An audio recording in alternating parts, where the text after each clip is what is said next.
నమస్తే, welcome to our channel. నేను సిరి. చాలా మంది యువతలో అయినా ఇంకా అంటే జాబ్ హోల్డర్సే కావచ్చు, చాలా మంది ఏంటంటే డబ్బులు కూడబెట్టి అంటే ఎందులో ఇన్వెస్ట్ చేయాలి, అంటే రియల్ ఎస్టేట్లో ఇన్వెస్ట్ చేస్తే మంచిదా కాదా అని చెప్పేసి చాలా మందికి డౌట్ అయితే ఉంటుంది. అయితే మనకున్న సందేహాలని నివృత్తి చేయడానికి మనతో పాటు ఉన్నారు ఈరోజు ప్రముఖ రియల్ ఎస్టేట్ ఎక్స్పర్ట్ కృష్ణమాచారి గారు. నమస్కారం సార్. నమస్కారం సార్. ఇప్పుడు చూస్తుంటే చాలా మందికి డౌట్స్ ఉంటాయి. ఏంటంటే ఇప్పుడు కుకట్పల్లి ఏరియానే ఉంది. సో ఆ ఏరియాలో 2 BHK తీసుకుంటే మంచిదా, 3 BHK తీసుకుంటే మంచిదా, అసలు ఎందులో ఇన్వెస్ట్ చేస్తే మంచిదా అని చెప్పేసి చాలా మందికి డౌట్స్ ఉంటాయి. సో మీరు ఎలాంటి సజెషన్ ఇస్తారు సార్? భూమి మీద పెట్టుబడి భవిష్యత్తుకు పునాది. అయితే కుకట్పల్లిలో 2 బెడ్రూమ్ కానీ 3 బెడ్రూమ్ కానీ వాళ్ళ బడ్జెట్ బట్టి తీసుకుంటే అది హైటెక్ సిటీకి చాలా దగ్గరగా ఉంటుంది, మంచి కనెక్టివిటీ ఉంటుంది. కాబట్టి అక్కడ చాలా ఇంక్రీజ్ అయ్యే ఛాన్స్ ఉంది. కాబట్టి వాళ్ళ బడ్జెట్ బట్టి 3 బెడ్రూమ్ తీసుకున్నా 2 బెడ్రూమ్ తీసుకున్నా మంచిదే. అంటే ఇప్పుడు ఏంటంటే కుకట్పల్లి సరౌండింగ్స్లో మనకి చాలా తక్కువ ఓపెన్ స్పేస్ అయితే లేదు సార్. అపార్ట్మెంట్స్లోనే తీసుకోవాల్సి వస్తుంది, ఫ్లాట్స్ తీసుకోవాల్సి వస్తుంది. సో అందులో అంటే ఇన్వెస్ట్ చేస్తే ఓకేనా? అంటే చాలా మందికి ఉంటుంది డౌట్, అమ్మ మరి ఇక్కడ తీసుకుంటే ఓకేనా కాదా అని చెప్పేసి. సో వాళ్ళకి ఎట్లాంటి సజెషన్, అంటే ఫ్యూచర్లో ఇంక్రీజ్ అయ్యే ఛాన్సెస్ ఉంటాయి అంటారా? అవును, తప్పకుండా అండి. కుకట్పల్లిలో ఓపెన్ ప్లేస్ అనేది లేదు, ఎందుకంటే చాలా బిజీ ప్లేస్ అది. అపార్ట్మెంట్లో తీసుకోవాలి, కంపల్సరీ అపార్ట్మెంటే ఛాన్స్ ఉంది కాబట్టి అపార్ట్మెంట్లోనే తీసుకోవాలి. అయితే 2 బెడ్రూమ్ కానీ 3 బెడ్రూమ్ కానీ ఏది తీసుకున్నా కానీ అక్కడ ఇంక్రీజ్ అయ్యే ఛాన్స్ చాలా ఉంది. ఎంప్లాయ్మెంట్ కూడా చాలా ఉంది, నియరెస్ట్ హైటెక్ సిటీకి చాలా దగ్గరగా ఉంది. కాబట్టి ఐటీ సెక్టార్ వాళ్ళు కూడా అందరూ కుకట్పల్లిలో ఉండడానికి ఇష్టపడుతున్నారు. సార్ అంటే ఇప్పుడు అట్లనే ఇప్పుడు శంకర్పల్లి పేరు చాలా వినబడుతుంది సార్. ఏంటంటే ఇక్కడ కుకట్పల్లిలో ఇప్పుడు మీరు చెప్పినట్టు స్పేస్ ఏం లేదు. అయితే చాలా మంది ఈ మధ్య కాలంలో చూస్తుంటే మహేష్ బాబు గారి వైఫ్ నమ్రత గారు శంకర్పల్లిలో తీసుకున్నారు అని చెప్పేసి మనకి వార్తలు వస్తున్నాయి. అంటే ఎందుకు శంకర్పల్లిలో ఒకటేసారి ఇంత గ్రాఫ్ పెరిగిపోయింది, అంటే ఎలా చూడాలి? మరి అక్కడ ఇన్వెస్ట్ చేసే వాళ్ళకి మరి అది మంచిదేనా అంటారా? ఎస్, అయితే శంకర్పల్లి ఇప్పుడు చాలా క్రేజీ ప్లేస్ తయారైంది అక్కడ శంకర్పల్లి. ఎందుకంటే అక్కడ గ్రీనరీ చాలా బాగుంది. అండ్ ఇప్పుడు ప్రపోజ్డ్ రీజనల్ రింగ్ రోడ్ చాలా దగ్గరగా వెళ్తుంది. ఇప్పుడు బంజారా హిల్స్లో ఉన్న సెలబ్రిటీలంతా, పొలిటికల్ లీడర్స్ కానీ ఫిలిం ఇండస్ట్రీ వాళ్ళు కానీ ప్రతి రోడ్లో ఇప్పుడు ఒకప్పుడు బంజారా హిల్స్లో ఒక 30 years బ్యాక్ ఎప్పుడో ఒక కార్ వెళ్ళేది, పొల్యూషన్ ఉండేది కాదు. కానీ ఇప్పుడు హెల్త్ మీద అవేర్నెస్ వచ్చి అందరూ శంకర్పల్లికి షిఫ్ట్ అవుతున్నారు. ఇప్పుడు చాలా క్రేజీ ప్లేస్ అండ్ చాలా ఇంక్రీజ్ అయింది. అక్కడ చాలా ఇప్పుడు ల్యాండ్ వాల్యూ కూడా బాగా పెరిగింది. అండ్ అక్కడ ఇప్పుడు ఉండడానికి మాత్రం శంకర్పల్లి చాలా బాగుంది. అంటే పొల్యూషన్ వైజ్ కానీ పొల్యూషన్ అసలు లేదు, మంచి గ్రీనరీ, ఉండడానికి బాగా కనెక్టివిటీ కూడా అక్కడి నుంచి డైరెక్ట్ ఫైనాన్షియల్ డిస్ట్రిక్ట్ కానీ గచ్చిబౌలికి కానీ మంచి కనెక్టివిటీ రోడ్స్ ఉన్నాయి. ఇప్పుడు శంకరపల్లి చాలా క్రేజీ ప్లేస్ ఇప్పుడు అది. అంటే ఇప్పుడు మీరు చెప్పినట్టు ఇప్పుడు రీజనల్ రింగ్ రోడ్ గురించి మీరు మాట్లాడారు కదా సార్. సో అక్కడ ఎక్కడ ఇన్వెస్ట్ చేస్తే మంచిది అంటారు? మరి అంటే రీజనల్ రింగ్ రోడ్ ఆ పరిధిలో ఎక్కడ ఇన్వెస్ట్ చేస్తే మంచిది అంటారు? అయితే regional ring road very soon start కాబోతుంది. వెస్ట్ ప్లేస్లో ఆల్రెడీ ల్యాండ్ అక్వైర్మెంట్ అయింది. వెస్ట్ ప్లేస్లో అంటే ముంబై హైవే అది పెద్దాపూర్ నుంచి వెళ్తుంది. అండ్ సౌత్ ప్లేస్ తీసుకుంటే బెంగళూరు హైవేలో షాద్నగర్ నుంచి వెళ్తుంది. కాబట్టి ఇప్పుడు ఒకప్పుడు ఔటర్ రింగ్ రోడ్ ఒక 15 years back outer ring road రాకముందు ఒక 10 లక్షలు ఎకరం ఔటర్ రింగ్ రోడ్ వచ్చిన తర్వాత 10 times ఇంక్రీజ్ అయింది ఎట్ ఏ టైం. అండ్ ఇప్పుడు రీజనల్ రింగ్ రోడ్ కూడా సేమ్ అదే ఇంప్లిమెంట్ అవుతుంది. రీజనల్ రింగ్ రోడ్ దగ్గరలో చాలా వెంచర్స్ వస్తున్నాయి. ఎక్కడ ఇన్వెస్ట్మెంట్ చేసినా కానీ బాగా ఇంక్రీజ్ అయ్యే ఛాన్స్ ఉంది. ఎందుకంటే ఇప్పుడు గవర్నమెంట్ పాలసీ కూడా రీజనల్ రింగ్ రోడ్ వరకు ఉన్న ఇండస్ట్రీస్ కాటేదాన్ కానీ మల్లాపూర్ కానీ జీడిమెట్ల కానీ ఇక్కడ ఇండస్ట్రీస్ అన్నీ గవర్నమెంట్ పాలసీ ప్రకారము రీజనల్ రింగ్ రోడ్ అవతలికి పంపిస్తున్నారు కాబట్టి రీజనల్ రింగ్ రోడ్ లోపల టోటల్గా రెసిడెన్షియల్ ఏరియాగా అనౌన్స్ చేస్తున్నారు. అండ్ ఇప్పుడు గవర్నమెంట్ రీసెంట్గా వచ్చిన కాంగ్రెస్ గవర్నమెంట్ కూడా ఔటర్ రింగ్ రోడ్ నుంచి రీజనల్ రింగ్ రోడ్ వరకు చాలా డెవలప్మెంట్స్ చేయబోతున్నారు. అండ్ ఇప్పుడు HMDA పరిధి ఇప్పటి వరకు 50 kilometers, హైదరాబాద్ నుంచి 50 kilometers ఉండేది. ఆ పరిధి కూడా పెంచుతున్నారు 60 నుంచి 70 kilometers వరకు. ఇప్పుడు రీజనల్ రింగ్ రోడ్ హైదరాబాద్కి 60 to 70 kilometers రేడియస్లో వస్తుంది. సౌత్ ప్లేస్ తీసుకుంటే బెంగళూరు హైవేలో రీజనల్ రింగ్ రోడ్కి వెరీ నియర్ ఎయిర్పోర్ట్ ఉండడమే కానీ ఆ రోడ్లో మంచి roadway, railway and airway 3 facilities ఉన్నాయి. కాబట్టి బెంగళూరు హైవేకి మంచి స్కోప్ ఉంది. అండ్ సేమ్ టైం ముంబై హైవేకి కూడా మంచి డిమాండ్ ఉంది. ఇప్పుడు రీజనల్ రింగ్ రోడ్డు బెంగళూరు హైవేకి షాద్నగర్ నియర్ బై వస్తుంది. అక్కడ బాలనగర్ ఇండస్ట్రియల్ ఏరియా కానీ, సెజ్జులు, రాజాపూర్ ఫార్మర్ సెజ్జు, జడ్చెల్ల టెక్స్టైల్ సెజ్జు అండ్ షాబాద్ ఇండస్ట్రియల్ కారిడార్, ఇట్లా చాలా సెజ్జులు రాబోతున్నాయి. లక్షల్లో ఎంప్లాయ్మెంట్ ఉంది. షాద్నగర్ ఏరియా తీసుకుంటే ఒక 50 lakhs ఎంప్లాయ్మెంట్ నెక్స్ట్ 10 yearsలో రాబోతుంది. డైరెక్ట్ అండ్ ఇండైరెక్ట్ ఒక 50 lakhs ఎంప్లాయ్మెంట్ వస్తే కనుక అదొక సిటీ. హైదరాబాద్, ఇప్పుడు హైదరాబాద్, సికింద్రాబాద్ ట్విన్ సిటీస్ ఎట్లా ఉన్నాయో ట్రై సిటీస్ కాబోతున్నాయి. బెంగళూరు హైవే అంటే షాద్నగర్ కూడా వన్ ఆఫ్ ది సిటీ లాగా అయిపోతుంది. రంగారెడ్డి డిస్ట్రిక్ట్కి అది మెయిన్ రెవెన్యూ సోర్స్ ఉన్న city Shadnagar. Future Shadnagar near by regional ring road connectivity బ్రహ్మాండమైన ఫ్యూచర్ రాబోతుంది. ఇప్పుడు ఔటర్ రింగ్ రోడ్ ఎంతైతే డెవలప్ అయిందో సేమ్ రీజనల్ రింగ్ రోడ్కి ఇన్వెస్ట్మెంట్ చేస్తే కూడా ఇప్పుడు ఔటర్ రింగ్ రోడ్ లోపల ఒక 50,000 కంటే తక్కువ లేదు పర్ యార్డు. అదే రీజనల్ రింగ్ రోడ్ కూడా సేమ్ ఇంప్లిమెంట్ కాబోతుంది. ఇప్పుడు తక్కువ ప్రైజెస్లో వస్తున్నాయి కాబట్టి before regional ring road start కాకముందే ఇన్వెస్ట్ చేయడం ఒక మంచి ఆలోచన. సో అట్లనే ఇప్పుడు చూస్తుంటే Srisailam highway, Chilkur road and ఇంకా శంకర్పల్లి, ఈ మూడు ప్లేసులలో ఎక్కడ పెట్టుబడి పెడితే మంచిది అంటారు సార్? 3 ప్లేస్లో కూడా మంచి ఇన్వెస్ట్మెంట్ సోర్స్ ఉన్న, అంటే ఇన్వెస్ట్మెంట్కి మంచి ప్లేసెసే. ఇప్పుడు మనము శ్రీశైలం హైవే తీసుకుంటే ప్రపంచంలోనే పెద్దది, 19,500 ఎకరాల్లో ఫార్మర్ సెజ్ రాబోతుంది. అక్కడ ఒక మోర్ దెన్ 5 lakhs ఎంప్లాయ్మెంట్ రాబోతుంది. కాబట్టి శ్రీశైలం హైవే మంచి చాయిస్ అక్కడ ఇన్వెస్ట్మెంట్ చేయడం. అక్కడ ఇన్వెస్ట్మెంట్ చేస్తే కనుక very close to pharma city, pharma university, pharma manufacturing, pharma R&B, research and development, ఇదంతా రాబోతుంది. 5 lakhs ఎంప్లాయ్మెంట్ వస్తుంది. కాబట్టి అక్కడ ఇన్వెస్ట్మెంట్ చేస్తే మంచి గ్రోత్ ఉంది. సేమ్ టైం శంకర్పల్లి కూడా రీజనల్ రింగ్ రోడ్కి వెరీ నియర్గా ఉంటుంది. ఇప్పుడు అంతా అక్కడ క్రేజీ అయిపోయింది. శంకర్పల్లిలో ల్యాండ్ ఉంది. అక్కడ విల్లాల కాన్సెప్ట్ కూడా చాలా బాగుంది. ఇప్పుడు అక్కడ పర్ యార్డు ₹1,00,000 వరకు కూడా ఉంది. హైదరాబాద్ ఉన్నంత డిమాండ్ ఇప్పుడు శంకర్పల్లిలో ఉంది. మరి ఇలానే చిలుకూరు రోడ్లో కూడా ఎట్లా ఉంది సార్? మరి చిలుకూరు రోడ్ కూడా అది వికారాబాద్ పరిగి రోడ్. అది అక్కడ ఎడ్యుకేషన్ ఇన్స్టిట్యూట్స్ చాలా ఉన్నాయి. కాబట్టి చిలుకూరు రోడ్ కూడా ఔటర్ రింగ్ రోడ్కి రీజనల్ రింగ్ రోడ్కి మధ్యలో ఉంటుంది. అయితే అక్కడ ఏ ఏరియా కానీ డెవలప్ కావాలంటే ఎడ్యుకేషన్ ఇన్స్టిట్యూట్స్ అండ్ ఇండస్ట్రీస్ ఇట్లాంటివి రావాలి, వస్తే ఎంప్లాయ్మెంట్ ఉంటుంది. కాబట్టి పరిగి రోడ్ అంటే మీరు చెప్పిన చిలుకూరు రోడ్లో ఎడ్యుకేషన్ ఇన్స్టిట్యూట్స్ చాలా ఉన్నాయి, ఇంజనీరింగ్ కాలేజీలు కానీ అవి చాలా ఉన్నాయి. కాబట్టి అక్కడ చాలా మంచి ఫ్యూచర్ ఉంది. అక్కడ కూడా ఈక్వల్గా హైదరాబాద్కి 100 కిలోమీటర్ల లోపల ఎక్కడ ఇన్వెస్ట్మెంట్ చేసినా మంచి ఫ్యూచర్ ఉంది.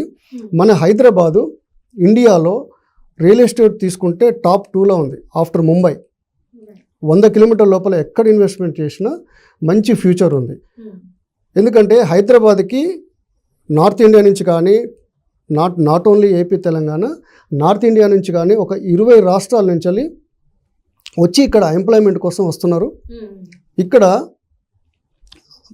పర్ డే యావరేజ్గా తీసుకుంటే ఒక 300 నుంచి 350 ఫ్యామిలీస్ డైలీ హైదరాబాద్కి వచ్చి సెటిల్ అవుతున్నారు.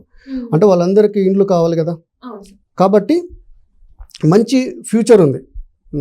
మనం ఇన్వెస్ట్మెంట్ చేస్తేనే కాదు, అందరూ ఇన్వెస్ట్మెంట్ చేస్తున్నారు. మన తెలంగాణ బార్డర్లో మహారాష్ట్రియన్స్ కానీ, కర్ణాటక వాళ్ళు కానీ, వాళ్ళకు బెంగళూరు, ముంబై, వాళ్ళ క్యాపిటల్ సిటీస్ చాలా దూరం, 100 కిలోమీటర్లు ఉంటుంది. కాబట్టి అందరూ హైదరాబాద్లో ఇన్వెస్ట్ చేయడానికి చూస్తున్నారు. ఎందుకంటే మన ఇంటర్నేషనల్ ఎయిర్పోర్ట్ కనెక్టివిటీ ఉంది కాబట్టి ఇక్కడ ఇన్వెస్ట్మెంట్ చేస్తున్నారు. సో అట్లనే సార్ ఇప్పుడు ఏంటంటే చాలా మందికి డౌట్, అంటే రియల్ ఎస్టేట్లో పెడితే చాలా టైం పడుతుంది, దాని బదులు మరి బంగారం తీసుకుంటే బెస్ట్ అని చెప్పేసి కొంతమంది అనుకుంటారు. ఇందులో వాస్తవం ఉందంటారా? అంటే బంగారం తీసుకుంటే బెస్ట్ అంటారా, లేకపోతే డబల్ రేట్లో అంటే భూమి మీద ఇన్వెస్ట్ చేస్తే మంచిది అంటారా? నంబర్ 1 చాయిస్ భూమి మీదనే ఇన్వెస్ట్మెంట్ చేయాలి. బంగారం మీద నేను చూస్తే ఒక 10-20 ఇయర్స్లో ఒక 10 times మాత్రమే బంగారం వాల్యూ పెరిగింది. కానీ అదే రియల్ ఎస్టేట్లో 20 ఇయర్స్లో ఒక 40 times ఇంక్రీజ్ అయింది. అంత వేరియేషన్ ఉంటుంది. అన్ని పెట్టుబడుల్లో ల్యాండ్ మీద ఇన్వెస్ట్మెంట్ చేయడమే తెలివైన పని.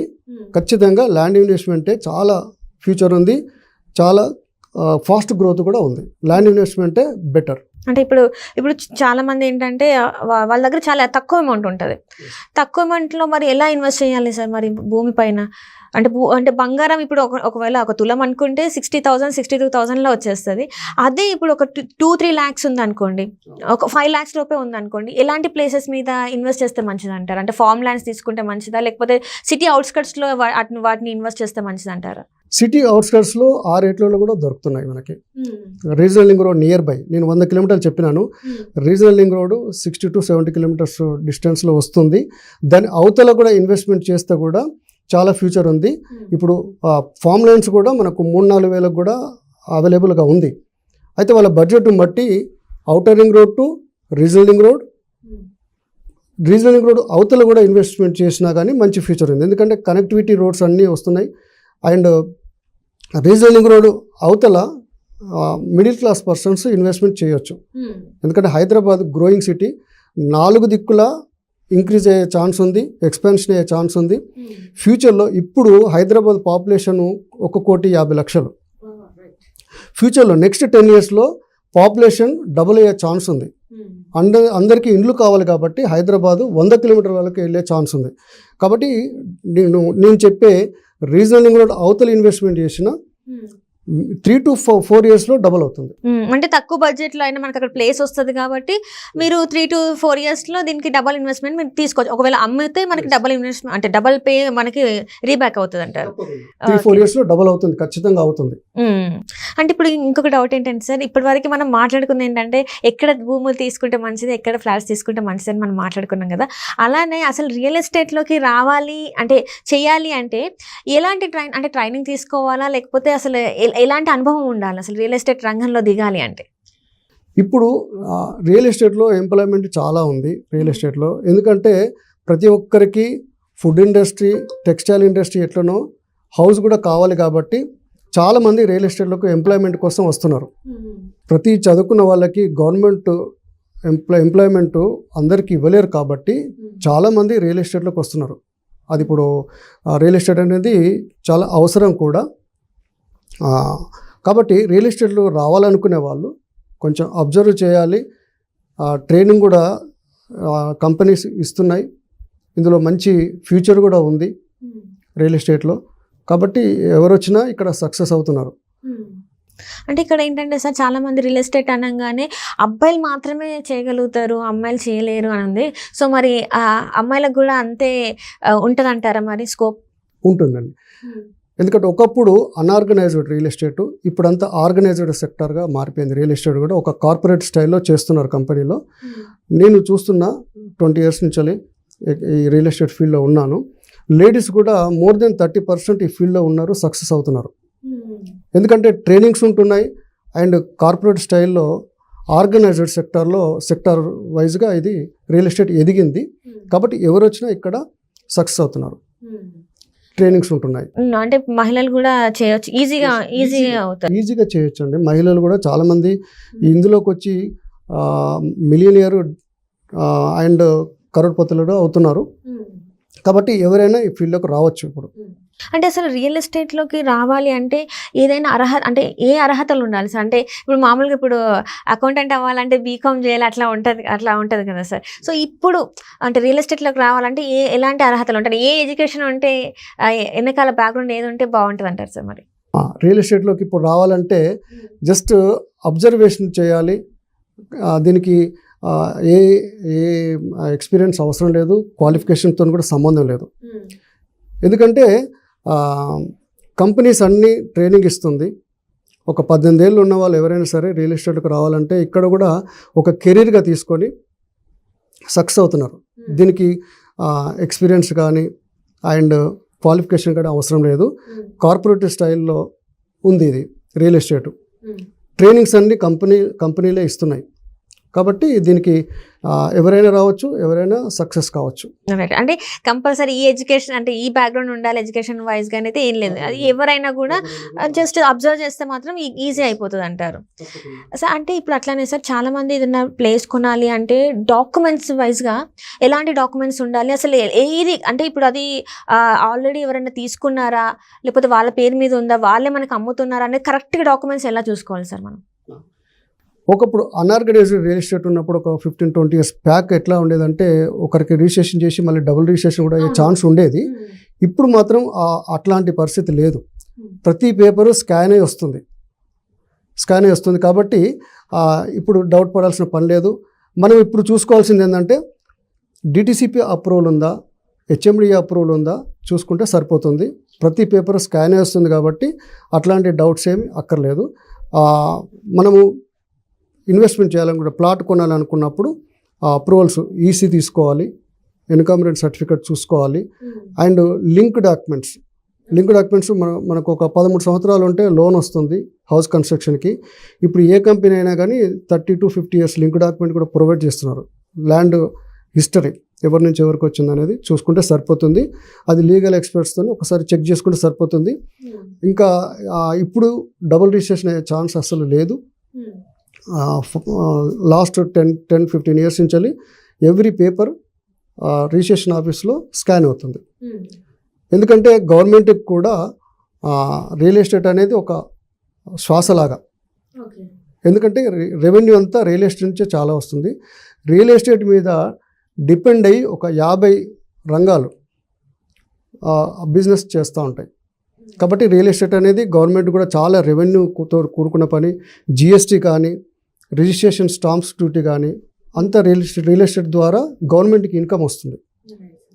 అయితే ఇప్పుడు అట్లనే సార్, ఇప్పుడు చాలామంది ఒక ప్లాట్ లేకపోతే ల్యాండ్ తీసుకున్న తర్వాత ఏంటంటే వాళ్ళు తీసుకునేటప్పుడు కొన్ని ఇబ్బందులు పడుతూ ఉంటారు డాక్యుమెంట్స్ వైజ్గా. అండ్ అమ్మేటప్పుడు కూడా కొన్ని డాక్యుమెంట్స్ ఏదో తీసుకునేటప్పుడు ప్రాబ్లమే పడుతున్నారు, వాళ్ళు అమ్మేటప్పుడు కూడా ప్రాబ్లమ్ని ఫేస్ చేస్తున్నారు. సో ఇలాంటి ప్రాబ్లమ్స్ ఫేస్ చేయొద్దంటే ఎలాంటి జాగ్రత్తలు తీసుకోవాలి ఏంటి అసలు? ఫస్ట్ మనం ప్లాట్ తీసుకునేటప్పుడు ఆ కంపెనీ బ్యాక్గ్రౌండ్ చూడాలి. అండ్ వాళ్ళ దగ్గర ఉన్న డాక్యుమెంట్స్ తీసుకొని లీగల్ ఎక్స్పర్ట్తో ఒకసారి చెక్ చేసుకుంటే సరిపోతుంది. 99% ఇప్పుడు అంతా ఆన్లైన్లో జరుగుతూ ఉంది. అండ్ ప్రతి పేపర్ స్కానే వస్తుంది కాబట్టి అట్లాంటి ప్రాబ్లం ఏం లేదు. ఒకసారి చెక్ చేసుకొని తీసుకున్న తర్వాత మళ్ళీ సేల్ చేసేటప్పుడు కూడా సేమ్ ప్రాసెస్ ఉంటుంది. ఒకసారి చెక్ చేసుకొని ఎవరైనా తీసుకుంటారు. కాబట్టి ఇప్పుడు ఆ ప్రాబ్లమ్స్ లేవు. ఒకప్పుడు అన్ఆర్గనైజ్డ్ రియల్ ఎస్టేట్ ఉన్నప్పుడు ఒక పేపర్ తక్కువ రిజిస్ట్రేషన్ అవుతుండే, అట్లా ప్రాబ్లం అవుతుండే. కానీ ఇప్పుడు అంత ఆర్గనైజ్డ్ సెక్టర్గా అది కూడా ఒక కార్పొరేట్ స్టైల్లో అయింది కాబట్టి అట్లాంటి ప్రాబ్లం లేదు. అట్లనే ఇప్పుడు ఏంటంటే ల్యాండ్స్ అంటే కొన్ని బిట్లలాగా కొంతమంది అమ్ముతూ ఉంటారు. సో అట్లా తీసుకోవడం బెటర్ అంటారా, లేకపోతే ఎకరాల్లాగా తీసుకుంటే మంచిది, అంటే వాళ్ళకి యూస్ఫుల్ ఎక్కువ ఉంటుంది అంటారా? ఎట్లా తీసుకుంటే యూజ్ అవుతుంది అంటారు మీరు ల్యాండ్? అయితే వాళ్ళ ఇన్వెస్ట్మెంట్ కెపాసిటీని బట్టి ఇప్పుడు చాలామంది ఎకరాల్లో తీసుకొని, అంటే ఇన్వెస్ట్మెంట్ కెపాసిటీ ఉన్నవాళ్ళు ఎకరాల్లో తీసుకొని ఫామ్ హౌస్ అట్లా ఆ కల్చర్ వచ్చేసింది, వాళ్ళు తీసుకుంటారు. కానీ ఒక మోర్ దెన్ 80% మిడిల్ క్లాస్ వాళ్ళు ఉంటారు. వాళ్ళు ప్లాట్స్ మీదనే ఇన్వెస్ట్మెంట్ చేస్తారు. కానీ ప్లాట్స్ మీద ఇన్వెస్ట్మెంట్ చేస్తే కూడా అన్ని డిటిసిపి అప్రూవల్, హెచ్ఎండి అప్రూవల్ ఉంటాయి కాబట్టి ప్లాట్స్ మీద మిడిల్ క్లాస్ వాళ్ళు ఇన్వెస్ట్మెంట్ చేస్తున్నారు. అది చేయడం బెటరు. వాళ్ళ కెపాసిటీని బట్టి. ఎకరాలు తీసుకుంటే మాత్రం అది ప్రైవేట్ ల్యాండ్స్ కాబట్టి ఒక లీగల్గా చూసుకోవాలి. ఎందుకంటే హిస్టరీ చాలా 100 సంవత్సరాల నుంచి వాటి పేపర్స్ అన్నీ ఉంటాయి కాబట్టి అప్పుడు అన్ఆర్గనైజ్డ్ ఉండేది. కాబట్టి ఎకరాల్లో తీసుకుంటే మాత్రం కొంచెం లీగల్గా చూసుకొని తీసుకోవాలి. కెపాసిటీని బట్టి వాళ్ళు ఎకరాల్లో తీసుకుంటున్నారు.